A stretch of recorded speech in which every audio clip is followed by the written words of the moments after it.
ఈ సినిమా తర్వాత నుంచి మళ్ళీ మీరు నేను యాక్టివ్గా ఉంటారా? చానాళ్ళ తర్వాత సినిమా చేసుకుంటున్నానబ్బా, చానాళ్ళ తర్వాత సినిమా చేసుకున్నానబ్బా. నన్ను రోడ్డు మీద పడేమాకండబ్బా. Posani goonda rowdy rough and tough tiff and tiff నువ్వు ఎలా బతికొచ్చావు? తెలుగుదేశం పార్టీ వాళ్ళు చూడొచ్చు, వైసీపీ వాళ్ళు చూడొచ్చు, కాంగ్రెస్ వాళ్ళు చూడొచ్చు, సిపిఎం సిపిఐ చూడొచ్చు, బీజేపీ చూడొచ్చు, జనసేన చూడొచ్చు, అందరూ చూడొచ్చు. వాళ్ళందరికీ నచ్చే సినిమా ఇది. ఈ ప్రెస్ మీట్ కేవలం సినిమా ప్రెస్ మీట్. సినిమా పేరు మీకు తెలుసు, ఆపరేషన్ అరుణారెడ్డి. ఇది నిజాయితీ పరులైన జర్నలిస్టుల కథ. జర్నలిస్టు హానెస్ట్గా ఉంటే సొసైటీ బాగుపడుతుంది అనేది కథ. అరుణారెడ్డి అనే క్యారెక్టరు ఈ మేడం హిందువుల చక్రవర్తి మెయిన్ లీడు చేస్తున్నారు. ఇందులో ఒక ఛానల్లో తను కూడా ఒక జర్నలిస్టు. తను ఏం చెప్పడానికి వచ్చారంటే, వేరే ఢిల్లీ నుండి నా పేరు బొమ్మారెడ్డి అరుణారెడ్డి, నేను ప్రజలకి హెచ్చరించడానికి వచ్చాను. ఏంటంటే, రాజకీయాల్లో ఎవరు వ్యాపారం కోసం రాజకీయాల్లోకి వచ్చారో వాళ్ళ గురించి నేను చెప్తా. ఎవరు రాజకీయాల్లోకి ప్రజాసేవ కోసం వచ్చారో వాళ్ళ గురించి నేను చెప్తా. అంతేగాని ఒక పార్టీని కానీ, ఒక రాజకీయ నాయకుడిని కానీ, పాలిటిక్స్ కానీ నేను విమర్శించటం లేదు. ఎవరు ప్రజాసేవ కోసం వచ్చారు రాజకీయాల్లోకి వాళ్ళ పేర్లు చెప్తారు. ఎవరు వ్యాపారం కోసం రాజకీయాల్లోకి వచ్చారో ఆ మ్యాటరే ప్రజలందరికీ చెప్పారు. ఆ తర్వాత ఈమె ఇన్స్పిరేషన్తో ప్రజలే జాగ్రత్తగా ఉండి సమాజాన్ని మీరు ఎలా మేలు కలుపుకోవాలో, ఎలా అలర్ట్గా ఉండాలో అలా ఆ చివరిగా చెప్పే కథ ఏమి చెప్పింది అరుణారెడ్డి. అంటే సిన్సియర్ అంటే చాలామందికి నచ్చదు కదా. దొంగ అయినా, అంతకంటే దొంగ అయినా, అంతకంటే ఇంకా లోఫర్ అయినా వాళ్ళకి బలగం ఉంటే చాలు, వాళ్ళంతా గొప్పవాళ్ళు. చాలా హానెస్ట్గా మాట్లాడితే, చాలా సిన్సియర్గా మాట్లాడితే, చాలా బోల్డ్గా మాట్లాడితే వాడు దొంగ, వాడు రౌడీ, వాడు సన్నాసి, వాడు సమాజంలో ఉండకూడదు అనేది ఈమె కథ. లాస్ట్లో ఇలాంటి హానెస్ట్ ఉన్న ఒక జర్నలిస్టు ఒక పాలిటిక్స్ వల్ల బజార్ను పడుతుంటే ఒక మంచి ముఖ్యమంత్రి, ఆ క్యారెక్టరు ఎంపీ రఘునందనరావు గారు వేశారు ఆ వేషం. చాలా థ్యాంక్స్ రఘునందన్ అన్న, మీరు నాకు అవకాశం ఇచ్చారు. ఆయన ముఖ్యమంత్రి, మంచి ముఖ్యమంత్రి, ఇలాంటి అమ్మాయి ఉండాలి, జర్నలిజంలో ఉండాలి అని చెప్పి ఈ అమ్మాయిని హెల్ప్ చేస్తాడు. చివరికి చేసి ఈ అమ్మాయిలో ఎంత మంచితనం ఉంది, ఎంత గొప్ప జర్నలిస్టో చెప్పిన కథ ఇది. ఇంకా ఈ సినిమాకి పాలిటిక్స్కి ఎలాంటి సంబంధం లేదు. ఎక్కడ ఈ లేటెస్ట్గా ఉన్న రాజకీయాల్లో కానీ మరొకరు కానీ 100% సిన్సియర్ సినిమా. అది నేను కథ, మాటలు, డైరెక్షన్ అన్నీ నేనే చేశాను. నేను గర్వంగా చెప్పేది ఏంటంటే, ఇందులో ఉన్న స్క్రీన్ ప్లే ఇండియాలో one of the best screen play అవుతుంది. 100% మీకు సినిమా చూస్తే మీకు తెలిసిపోద్ది. సినిమా చూసి ఎండు వరకు మీకు ఏం జరుగుతుందో తెలియదు చివరి వచ్చేవరకు. అలాగే నేను మంచిగా ఈ కథ రాసుకున్నా. ఇది ప్రజలకు బాగా నచ్చుతుంది. ఇది అందరూ చూడొచ్చు. ఈ సినిమా భయం లేకుండా చూడొచ్చు. ఏముందో ఇందులో ఉందేమో, ఏమీ లేదు. తెలుగుదేశం పార్టీ వాళ్ళు చూడొచ్చు, వైసీపీ వాళ్ళు చూడొచ్చు, కాంగ్రెస్ వాళ్ళు చూడొచ్చు, సిపిఎం సిపిఐ చూడొచ్చు, బీజేపీ చూడొచ్చు, జనసేన చూడొచ్చు, అందరూ చూడొచ్చు.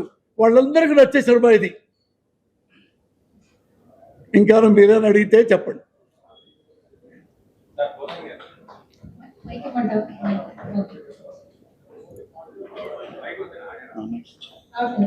అదేగా మీరు చెప్తూ రాజకీయ పార్టీలు అంటే ఎవరైతే బిజినెస్ చేయడానికి వస్తారో వాళ్ళ గురించి ప్రజాసేవ చేయడానికి వస్తారో అంటున్నారు. అవి ఇప్పుడు ప్రత్యక్షంగా జరుగుతున్న విషయాలే కదా సార్. ఏదైనా సమాజంలో కనపడ్డ వాళ్ళు, సమాజాన్ని ఇబ్బంది పెట్టే వాళ్ళ గురించి ఎవరైనా చెప్పుకుంటాం కదా. భారతదేశం మొత్తం చెప్పుకుంటాం. పాలిటిక్స్ చిన్న గ్రామం అయినా సరే, ఫలానాతను ఈ సర్పంచి ఈ గ్రామంలో గెలిస్తే బాగా పనిచేస్తాను, చేయకపోతే మళ్ళీ నెక్స్ట్ అడుగుతారు కదా. బాగా చేస్తే పొగుడుతారు కదా. అసలు ఏమి తింటా ఉంటే తెగుడుతారు కదా. అది సమాజంలో ఉంటుంది, రాజకీయాల్లో ఉంటాయి, కుటుంబంలో ఉంటాయి. కుటుంబంలో ఈ అమ్మాయి నా భర్త, నేను భర్తను బాగా చూసుకుంటాను, చూసుకోలేకపోతే భార్య తిడుతుంది, పేకాడతాడు భార్య తిడుతుంది, తాగుతాడు భార్య తిడుతుంది, పిచ్చి పనులు చేస్తాడు భార్య తిడుతుంది కదా. మరి భార్య తిట్టేటప్పుడు మన ఓట్లు వాడు తినేసి, ఓట్లు కాకుండా డబ్బులు కూడా తినేస్తే కొంచెం కూడా ప్రజలు క్వశ్చన్ చేయరా? జర్నలిస్టులు మరీ చేయాలి కదా. వాళ్ళు సొసైటీలో భారతదేశంలో వాళ్ళే one of the best pillar. మరి ఆ పిల్లరే వాళ్ళు క్వశ్చన్ చేయాలి కదా. అలాగే అరుణారెడ్డి గారు క్వశ్చన్ చేశారు. క్వశ్చన్ చేసినందుకు ఏం జరిగిందో మీరు చూస్తే బాగుంటుంది. కానీ ఇప్పుడున్న మీడియా మొత్తం కూడా ఏదో ఒక రాజకీయ పార్టీకి అనుబంధంగా ఉండేసి వాటిని మద్దతుగానే ఉన్నట్టు పరిస్థితి ఉంది కదా సార్. ఇప్పుడు తప్పేం లేదు సార్, జర్నలిస్టులకి ఓటు హక్కు ఉంది కదా. ఒక్క జర్నలిస్ట్ కాదు కదా సార్, ఆ జర్నలిస్ట్ చెప్పేది మొత్తం మిగతా వ్యవస్థ మొత్తం కూడా ప్రభావితం అవుతుంది కదా సార్. అది కాదు, రాష్ట్రాల్లో ముఖ్యంగా చెప్పాలంటే ఒక్కొక్క రాజకీయ పార్టీకి ఒక్కొక్క మీడియా ఛానల్ ఉంది, మీడియా ఉంది. ప్రత్యక్షంగా సపోర్ట్ ఇస్తారు, పరోక్షంగా సపోర్ట్ ఇస్తారు. మొత్తం ఆ మీడియా ఒక రాజకీయ వ్యవస్థగా విడిపోయిన పరిస్థితి మన తెలుగు రాష్ట్రాల్లో ఉంది. ఇప్పుడు మనం ఒక ఎగ్జాంపుల్ చెప్తా. రిపబ్లిక్ టీవీ ఉంది. రిపబ్లిక్ టీవీ మనం ఏమనుకుంటామంటే బీజేపీ సపోర్ట్ చేస్తాడు అర్ణబ్ గోస్వామి, అలాగే నావికా కుమార్ టైమ్స్ నవ్వులో బీజేపీకి సపోర్ట్ చేస్తుంది అని సపోర్ట్ చేయొచ్చు. ఏది ఇతను మంచి ముఖ్యమంత్రి. నేను చెబుతా ప్రౌడ్లీ ఎకర్సే, నాకు నరేంద్ర మోడీ గారు నచ్చుతారు. భారతదేశంలో one of the honest tallest politician అని. అదే బీజేపీలో కొంచెం ఏడన్నా మాకు ఇబ్బంది కలిగిందనుకో నేను క్వశ్చన్ చేస్తా.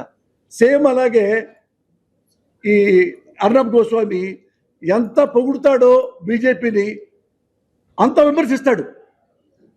అంటే ఉన్నాళ్లలో నువ్వు బెటర్వి, ఆ బెటర్తో మిమ్మల్ని అభినందిస్తున్నాం, కానీ మీ కింద వాళ్ళు ఏం చేస్తున్నారు అని క్వశ్చన్ చేస్తాడు. అలాగే నావికా కుమార్ కూడా.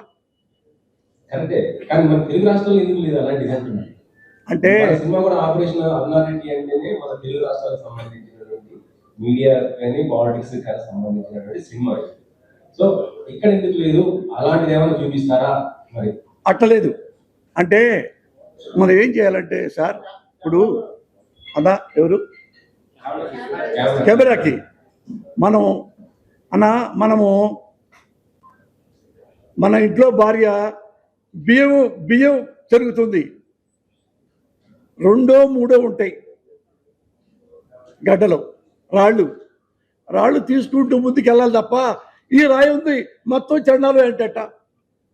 ఎప్పుడైనా సినిమాల్లో కానీ రాజకీయాల్లో కానీ ఉద్యోగస్తుల్లో కానీ ఎవరైనా కానీ ఒకడో ఇద్దరో పొరపాటుగా ఉంటుంది. 2 3 పొరపాటు చేస్తే భర్తలు, ప్రపంచంలో భర్తలంతా చండాలు ఏంటట.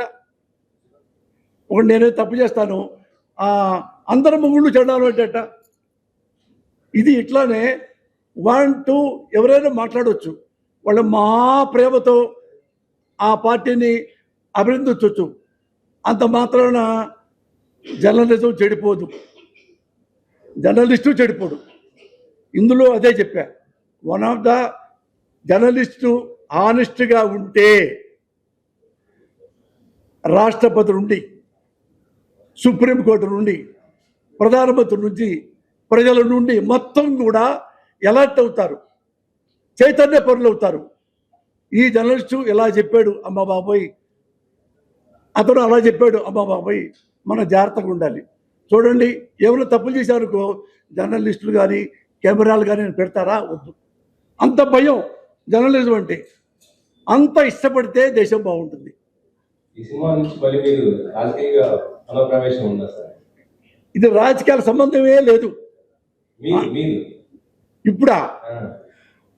ఈ సినిమా తర్వాత నుంచి మళ్ళీ మీరు నేను ఉంటారా? చానాళ్ళ తర్వాత సినిమా చేసుకుంటున్నానబ్బా, చానాళ్ళ తర్వాత సినిమా చేసుకుంటానబ్బా. నన్ను రోడ్డు మీద పడేమాకండబ్బా. ప్రజా సేవ చేయాలంటే రాజకీయం ఉండాలి కదా. ప్రజాసేవలో ఉండాలంటే సేవ చేయాలి, జైలుకి వెళ్ళాలి, తప్పేం లేదు, మీకు తెలుసు కదా. అందుకని ఈ కొంచెం నన్ను క్షమిస్తే సినిమా బాగా చేసుకుంటానబ్బా. సార్, ఒక సీనియర్ మొత్తం మీరే దీంట్లో మొత్తం కథ, స్క్రీన్ ప్లే, డైరెక్షన్ మొత్తం మీరే చేశారు. కారణం ఏంటి? అంటే నేను దానికి తగిన వాడిని. ఎందుకంటే నేను MA Telugu, MPhil Telugu, doctorate కూడా వచ్చి లాస్ట్ వైవాకి వెళ్ళలేదు. నాకు నాలెడ్జ్ ఉంది. అంటే పైగా 100 సినిమాలు కథ రాసిన వాడిని. కథ, మాటలు, స్క్రీన్ ప్లే అవి. తర్వాత ఆర్టిస్ట్ అయ్యాను, మీకు తెలుసు. నేను అన్నీ రాయగలను.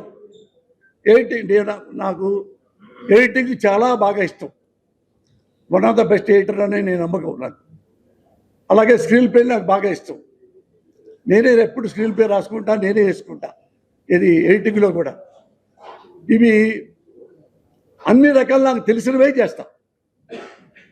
ఇప్పుడు నాకు లవ్ సీన్స్ నాకు రావంటే పనికి రావు. అలాగే డ్యాన్సు అల్లు అర్జున్ లాగానే చేయలేను కదా, మహేష్ బాబు లాగా లవ్ చేయలేను కదా. నాకేం తెలుసో నేను ఎలా చేయగలను అదే ఈ సినిమాలో చేశా. అది తెలియనప్పుడు కూడా ఒక మంచి అమ్మాయిని తీసుకొని లవ్ సీన్స్ అట్లాంటి సినిమా పెట్టడం. ఈ సినిమాలో సార్ మీరు రఘునందరావు గారు సీఎం గారు పెట్టినట్టున్నారు కదా. అంటే భవిష్యత్తులో ఆయన ఇక్కడ తెలుగు రాష్ట్రాల్లో పార్టీ నుంచి ఇలా చేయొచ్చు అనేసి ఆ రకంగా ఏమైనా హింసిస్తున్నారా? అట్టలేదు. ఎందుకంటే ఆపరేషన్ దుర్యోధన చూడండి, అందులో నరసింహ గారు తెలుసుగా మీకు. తెలుగుదేశంలో అప్పుడు 4 సార్లు మా ఎమ్మెల్యే అయ్యారు, ఒకసారి మంత్రి అయ్యారు. ఆయన్నే ముఖ్యమంత్రి పెట్టుకున్నా. అంటే వాళ్ళ యాటిట్యూడ్ బాగుంటుంది అనే. రఘునందరావు గారు చాలా క్రియాశీలకంగా ఉన్నటువంటి వ్యక్తి ఇప్పుడున్న పాలిటిక్స్. అందుకని ఆ పార్టీలో క్రియాశీలకంగా ఉన్నారు కాబట్టి అలా ఏమన్నా క్రియాశీలకంగా ఆయన ఉన్నాడు కాబట్టి నేను కూడా క్రియాశీలకంగా దూరాలి కాబట్టి లేదు. అతను నాకు పరిచయం బాగా, నేనంటే ఇష్టం. అంటే పొలిటీషియన్ కాబట్టి అన్నా ఏందన్నయ్య అంటే రఘునందన్ గారు నేనంటే బాగా ఇష్టం. నాకు ఆయన బాగా ఇష్టం. ఆయన గెటప్ బాగుంది. నేను అడిగాను, అన్నా మీరు సీఎం క్యారెక్టర్ ఇస్తే బాగుంటుందంటే కథ విన్నాడు. విని బాగుంది మురళి నేను చేస్తానని చేశాడు. అంతే సంబంధం, ఇంకేం లేదు. సినిమా ఇండస్ట్రీ నుంచి సార్ లాస్ట్ క్వశ్చన్ సార్ నా సైడ్ నుంచి. చెప్పన్నా.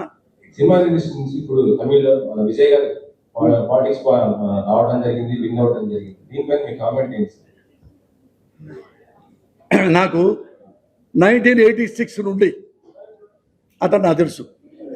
చిన్నప్పుడే వేషాలు వేసుకుంటా మద్రాసులో చూశాను. నేను కాలేజ్ చదువుకునే రోజుల్లో అట్లా మద్రాసులోనే చదువుకున్నాను కొంత. అయితే అతను పాకులాడే టైప్ కాదు. అంటే నా దగ్గరగా చూసిన మనిషి. వాళ్ళ నాన్న కూడా తెలుసు. వాళ్ళ నాన్న 70 సినిమాల దాకా డైరెక్ట్ చేశాడు. తెలుగులో కూడా చేశారు. యాక్షన్ ఫిల్మ్ చేస్తారు, అన్నీ చేస్తారు. ఆయన కొడుకుని ఆర్టిస్ట్ చేసుకున్నాడు. అది కూడా చిన్న చిన్న వేషాలు వేసుకుంటూ ఫస్ట్ ఏది మన కెప్టెన్ అంటారు విజయకాంత్ గారు, ఆయన చేస్తే వీళ్ళు చిన్న చిన్న వేషాలు వేసుకుంటూ అతను తొందరగా మన పైకి రావాలి అనే టైప్ కాదు. ఒకళ్ళు కొట్టి బయటికి రావాలి, ఆ పార్టీ ఈ పార్టీ మొత్తం కలుపుకొని నేను ఏదో ఉద్యోగం చేయాలి లేదు. తను అన్నీ అనుభవించిన తర్వాత అంటే షార్ట్ టైంలో ఇంతమంది ప్రజలు నన్ను లైక్ చేస్తున్నారు, ఏది కమల్ హాసన్ కంటే రజనీకాంత్ కంటే కూడా ఆ లెవెల్లో వస్తున్నారు అండ్ అవన్నీ ఉన్నాయి అతనికి. అందుకని నేను పదవిలోకి వస్తే బాగా చేయొచ్చు అనే రాజకీయంలో వచ్చాడు ఆయన. ఇప్పుడు మిగతా తెలుసు కదా, అతనికి 106 వస్తే ఇప్పుడు వాళ్ళు చూడండి పదవి కోసం ఎంతమంది అతన్ని అభిమన్యుడిని చేశారు, ఎంతమంది అసలు ఎంత ఘోరాతి ఘోరం అంటే ఒకళ్ళు కాదు ఎన్ని రకాల ఆ పార్టీలు అందులో అన్నీ ఒక ఏదో ఒక ముస్లిం పార్టీ, మరో ఇంకొక party CPM party, CPI party, ఇంకో party DMK party, AIADMK party. అసలు డిఏ కాదు పాకిస్తాను భారతదేశం ఎంత దూరంగా ఉంటాయో ఏఐడిఎంకే డిఎంకే అంత దూరంగా ఉంటాయి. ఇతనికి ముఖ్యమంత్రి అవుతాడేమో చెప్పి రాత్రి అంతా వేగవాల ఇద్దరు కలుస్తున్నారు అంటే ఒక ఇబ్బందిగా చెప్పాలంటే మగాడు కలుస్తాడా?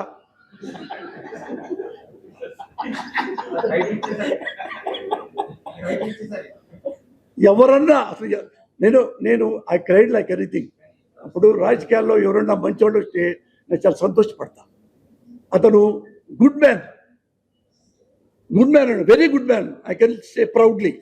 అతను ఎప్పుడైనా చూడండి என்னங்க வேண்டாம்னாங்க வச்சுக்கிறதுல சாப்பிடலாம் తూకం వద్దు అప్పుడు పాకం ఈ వయసుతో అంతే మాట్లాడతాడు. చూడండి మీరు ఎక్కడన్నా ఎవరైనా తిట్టాడని చూడండి, అవినీతి అది అది అది ఒకళ్ళ పేరెత్తి కానీ లాస్ట్లో వెక్స్ అయిపోయి ఒక డిఎంకేని ఓడించాలి అన్నాడు తప్ప అతను తెగ తిడుతుంటే అన్యాయం చేస్తుంటే ఇంట్లో గొడవ, ఊళ్ళో గొడవ, సిటీలో గొడవ, తమిళనాడు మొత్తం గొడవ ఇతని మీదే. ఇతను మొత్తం చార్లెస్ శోభరాజ్ కంటే ఘోరం అలా చేశారు. మరి పబ్లిక్ అతనికి ఇచ్చారు, ఇచ్చినప్పుడు రెస్పెక్ట్ చేయాలన్నా కనీసం 1 month అన్న చేయొద్దా? కొంచెం ఒకరోజు అసలు అతడు గవర్నర్ గారు కూడా ఏమండి అన్నీ వస్తేనే నేను మీకు ఇస్తా. ఒకప్పుడు చాలాసార్లు ఈ 10 ఈ 12 ఉన్నాయండి, ముందు ముఖ్యమంత్రి చేస్తానండి, అసెంబ్లీలో చేస్తా అంటే ఇచ్చిన వాళ్ళు ఉన్నారు. ఈ మహానుభావుడు లేదండి అన్నీ ఉండాలి అని నేను ఇస్తాను సార్ లేదని చక్కగా వెళ్ళిపోయాడు, కేరళ వెళ్ళిపోయాడు. అతను అయినా ఒక కామెంట్ చేయాలి, చూసారా ఎంత అన్యాయం ఈ గవర్నరు అని అనలే. గవర్నర్ కూడా చాలా రెస్పెక్ట్ ఇచ్చాడు. అలాంటి వాడే ప్రజలకి మంచి చేయగలుగుతాడు నా దృష్టిలో. అన్నా ఆపరేషన్ అన్నా ఆపరేషన్ అరుణా చౌదరి, ఆపరేషన్ అరుణా యాదవ్, అరుణా వ్యాస్ ఇలా చాలా ఉన్నాయి. పర్టికులర్గా అరుణా రిటైన్ ఎన్టీ రామారావు గారు చౌదరి జస్టిస్ చౌదరి అని పెట్టుకున్నారు. కమ్మాడు ప్రేమ ఉన్నట్టుగానా చూడు. సరే ఇంకోటి చూడండి, మోహన్ బాబు గారు రాయలసీమ రామన్న చౌదరి, మరొకరు బాలకృష్ణ గారు, సమరసింహారెడ్డి. నన్ను అడుగుతారు ఎందుకంటే ఎంతమంది ఉంటే ఏ ఫిట్టింగ్ పెట్టాలండి నాతో? ఫస్ట్ కొద్దిగా ఒక సినిమా చేయలేండి సార్. చాలా రోజులు సినిమా చేస్తున్నారు, చాలా ప్రాబ్లమాటిక్ అయిపోయిన తర్వాత ఇప్పుడు ఫ్రెష్ గా సినిమా చేస్తున్నారు. ఆపరేషన్ దుర్యోధనలో సముద్రాన్ని హైదరాబాద్ తీసుకొచ్చారు. ఈ సినిమాకి ఏం తీసుకొస్తున్నారు? అంటే చేయటం లేదండి. మీకు సినిమాలో అంటే నేను గ్యారెంటీ చెప్తా, రిలీజ్ తర్వాత కూడా చెప్పండి కావాలంటే, ఇది నా జీవితంలో one of the best screen play. మీరు చూడొచ్చు, మంచి కథ మీరు చూడొచ్చు. అంటే ముత్యాల ముగ్గుతో నేను పోల్తాను. ఈ సినిమాలో వచ్చే గిసేయని కానీ, ఒక బూత్ కానీ, ఒక విజువల్ ఆక్వర్డ్నెస్ కానీ, వల్గారిటీ కానీ ఏమీ మీకు కనపడవు. ఒక్కడి కనిపెట్టి తీపితేన ఆ రోజు నేను సినిమా ఆపేస్తా. అట్లా క్లియర్గా రాసుకున్నా. అది ఎవరికి పవిత్ర బంధం, పెళ్లి చేసుకుందాం ఇవన్నీ చేసి శివయ్య, ప్రేసరావే, స్నేహితులు ఇవన్నీ చేస్తుంటాయి, గాయం అట్లాంటివి. ఎక్కువ నేను ఈ డబుల్ మీనింగ్ మీద నాకు ఇంట్రెస్ట్ లేదు. ఎప్పుడు నాకు కథ, స్క్రీన్ ప్లే మీద ఇష్టం. మెంటల్ కృష్ణ కూడా బోల్డ్ చేశారు కదా. ఇది మెంటల్ కృష్ణ మెంటల్ కృష్ణ బోల్డ్గా ఏం లేదు, కథ అలాంటిది. ఎందుకంటే ఇతను బ్యాడ్ అయి ఉంటే తప్ప ఆమె వాడి దగ్గరికి రాదు, మళ్ళీ కలవదు అని చెప్పి చివరికి కొట్టిన తర్వాత పెళ్ళి అయిన తర్వాత చెప్తాడు, మా అబ్బాయి పోసాని మగవాడు కానీ మీరు ఎలా కలవాలని ఈ ప్లాన్ చేశాడమ్మా, వీడితోనే ఫస్ట్ అక్షతలు వేసుకోండి. అక్కడ ఏడుపు వచ్చింది జనాలకి, అందుకే సినిమా ఆడింది. ఈ నెల ఎండ్ అనుకుంటున్నాము, కానప్పుడు జూన్లో 100% అవుతుంది. హిందువుల చక్రవర్తి ఇక్కడ ఇగో ఈ అన్న అదే అడుగుతున్నా, ఆవిడే అడుగుతున్నా. అన్న ప్లీజ్. పోసాని గారితో చేయడం, ట్రావెల్ చేయడం, ఆయన్ని కొంచెం అగ్రెసివ్ చేస్తుంటుంది సెట్స్ లో. అది మోస్ట్ ఛాలెంజింగ్ ఏమనిపిస్తుంది? I would need a little bit of translation. Actually, Pooja is very aggressive. So why you are Share how your you are managing in Sir is aggressive. Most challenging with working with Posani. నేను తెలుగులో translate చేస్తా. Posani goonda, rowdy, rough and tough, tiff and tiff, నువ్వు ఎలా బతికొచ్చావు, ఇది translation వచ్చారు. First of all, thanks to each and every one of you present in this room today. Thanks to the media family and my respected seniors. I will definitely answer this question. I think इस movie में मैंने सिर्फ sir से acting ही नहीं, discipline, dedication and different aspects of cinema मैंने सीखा. And honestly मैं पहले बहुत नर्वस थी क्योंकि मैं सर के साथ काम कर रही थी, क्योंकि सर एक जाने माने एक्टर है, is a very respected actor. तो जब मैं सर से मिली एंड सर ने मुझे ऑपरेशन अरुणा रेड्डी के बारे में नरेशन दिया, तो ये जो कैरेक्टर है ना Aruna Reddy, I immediately fail in love with Aruna Reddy. मुझे लगता है Aruna is a powerful woman, Aruna is sensitive yet emotionally balanced, and आज के डेट पे अरुणा जैसी लड़की सोसाइटी में और भी ज़्यादा होनी चाहिए. सर ने मुझे इतने अच्छे तरीके से समझाया इस कैरेक्टर के बारे में, एंड एवरी डे मुझे इनसे सीखने को मिला. And he was so polite. कभी कभी जैसे तेलुगु मेरी, मैं इतना बोल सकती हूँ कि ना पेरू हिंडोला नेनु ऑपरेशन अरुणा रेड्डी फिल्म लो हीरोइन చేశాను. बस यही मेरी तेलुगु है. तो सर ने बहुत पेशेंस से मुझे हर एक डायलॉग एक्सप्लेन किया, सर ने बताया, समझाया, फिर मैं उस वो कैरेक्टर के फील लेके फिर मैंने एक्शन किया, अपने डायलॉग डिलीवरी दिया. And it's definitely a team work. Thanks to each and every one involved in this film. Sir के बारे में मैं क्या बोलूँ, आप मुझे पूछेंगे तो मैं यही बोलूँगी, I have never worked with such a great human. यही बोलूँगी.